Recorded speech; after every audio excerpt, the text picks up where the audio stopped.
এই যে ভাই আইলাম বাজার কইরা, চাউল আনছি ডাউল আনছি, কিন্তু গুস্ত পাই নাই, সব শেষ।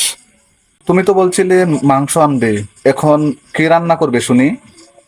এইটা আমি জানি না। দোকানে গিয়ে যদি না পাই তাহলে কি আমি নিজের পেট দিয়ে বানামু? তোমার ব্যবহারটা একটু ভালো হওয়া উচিত। কথা বলার একটা ধরন থাকে।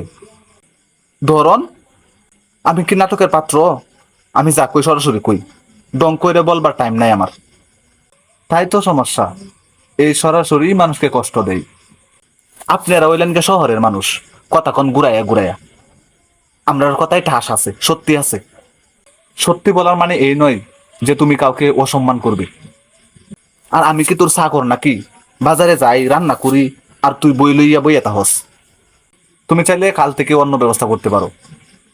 এদিকে হুকুম দিলা তুমি আমারে বাইর হইতে। আমি শুধু বলছি, এইভাবে চললে এক ঘরে থাকা কঠিন হয়ে যাবে। এক কাপ চা আনি? ঠিক আছে, চিনি কম দিয়ে নিয়ে আসো। ঠিক আছে।